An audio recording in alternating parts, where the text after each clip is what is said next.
porque você fez alguma coisa para Deus punir você. Acho que essa aqui já vai ser uma chave hermenêutica para a gente costurar todo o livro.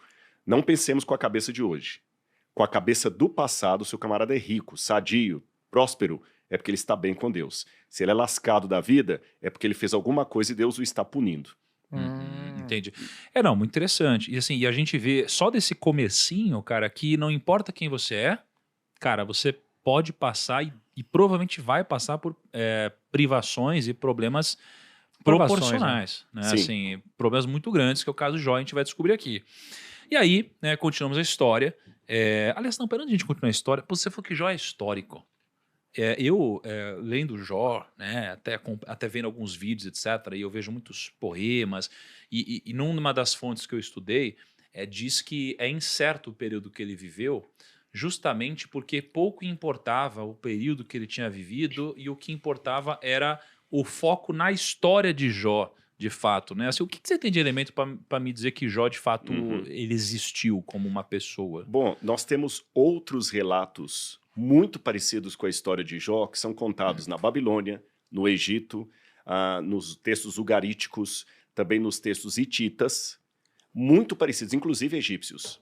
Então, você pegando esses detalhes, você vê que tem um núcleo de uma história que se coincide em que um homem que era abençoado por Deus ou pelos deuses e que, sem ter nenhum motivo para ser condenado, foi castigado pelos deuses.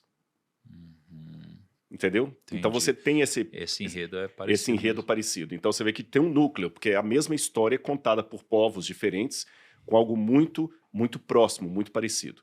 Além disso, alguns elementos artísticos do livro, que o livro de Jó ele começa e termina como prosa, e o miolo é como poesia.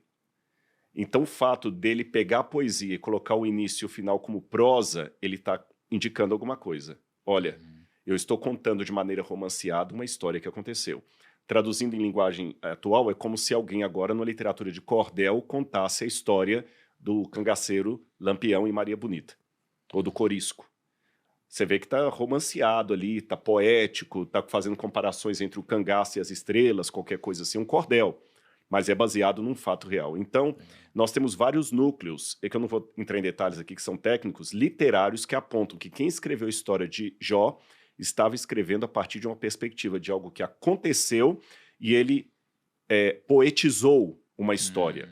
Sem criar nenhum anacronismo, é como se fosse uma literatura de cordel falando de um caso real do Nordeste. O que você está dizendo é que basicamente assim, o enredo aconteceu e aí as nuances do enredo é quase como pudesse ter passado uma transformação poética para romantizar exatamente. o que não deixa de ser uma realidade. Que exatamente. E Entendi. a própria forma como você citou aí as riquezas dele são formas próprias de alguém que realmente era rico no período do bronze. Porque nota que não fala em moeda.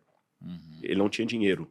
Né? E até as palavras hebraicas que aparecem aqui para falar do tanto de gado que ele tinha são palavras análogas ao que nós temos em sumeriano, por exemplo.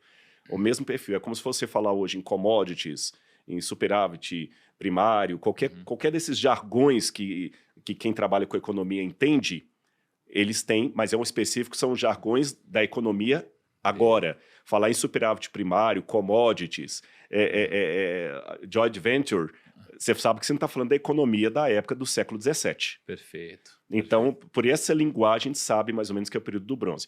Agora, é lógico, eu falando assim, alguém fala que estupidez, é lógico que é uma história romantizada, porque fala de Satanás, com Deus, aquele tipo de linguagem e tudo, mas isso sim que é o anacronismo. A gente pega algo por ser fantástico demais e fala, não, então isso não aconteceu, só porque é fantástico demais. Mas não é bem assim. Perfeito. Entendi. E aí, olha só, certo dia, né, já que você falou sobre certo dia, Satanás, o acusador,